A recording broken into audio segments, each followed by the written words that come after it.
Foto sebuah jembatan bambu di Kabupaten Ponorogo mendadak jadi viral.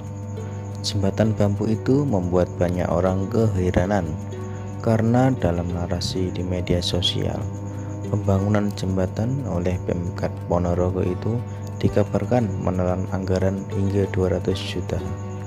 Untuk sebuah jembatan bambu, uang 200 juta tentu dianggap terlalu mahal.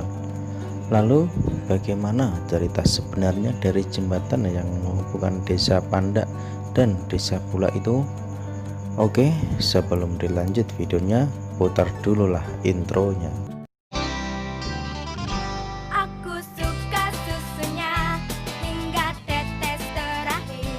Aku suka coklatnya hingga tetes terakhir. Susu bendera coklat nikmat hingga tetes terakhir. Susu bendera coklat hingga tetes terakhir. Pemkab Ponorogo membenarkan memang pembangunan jembatan itu sudah menelan hingga 200 juta rupiah. Tapi mereka meluruskan jembatan itu sebenarnya belum jadi.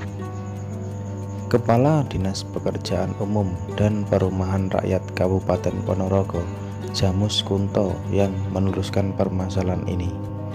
Jamus mengatakan awalnya warga meminta jembatan yang menghubungkan dua desa di Ponorogo tersebut direhab. Jembatan tersebut posisinya rendah dan memicu banjir saat air sungai meluap. Selain itu, jembatan itu hanya memiliki lebar 2 meter saja.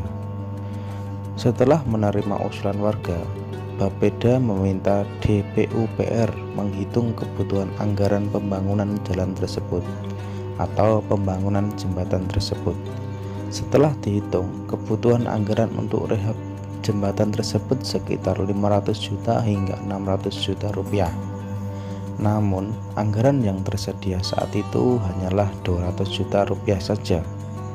Hal tersebut disampaikan ke pemerintah desa dan mereka setuju pembangunan jembatan dilakukan secara bertahap. Anggaran 200 juta itu kemudian digunakan untuk pembangunan pondasi jembatan bagian kanan dan pondasi bagian kiri. Pembangunan pondasi tersebut sudah diselesaikan di tahun 2020 ini. Nah, setelah pondasi jembatan selesai dibangun, warga di desa Pandak dan desa Bulak kemudian berusaha agar jembatan itu tetap bisa dilalui secepatnya. Warga lalu berinisiatif untuk patungan uang untuk membuat lantai jembatan dengan bahan anyaman bambu, sehingga jembatan itu untuk sementara dapat dilewati sepeda motor dan juga pejalan kaki. Meski berbahan anyaman bambu, Jamus mengatakan jembatan tersebut aman untuk dilewati. Apalagi kanan kiri jembatan dipasang pagar berbahan bambu, jadi sangatlah aman, tidak takut untuk jatuh. Jamus mengatakan lagi, dari sisi teknis tidak ada persoalan bila pembangunan jembatan dilakukan secara bertahap. Pembangunan pondasi tidak akan mengganggu konstruksi.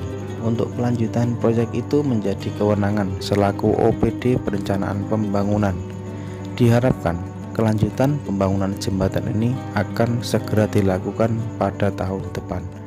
Tutupnya.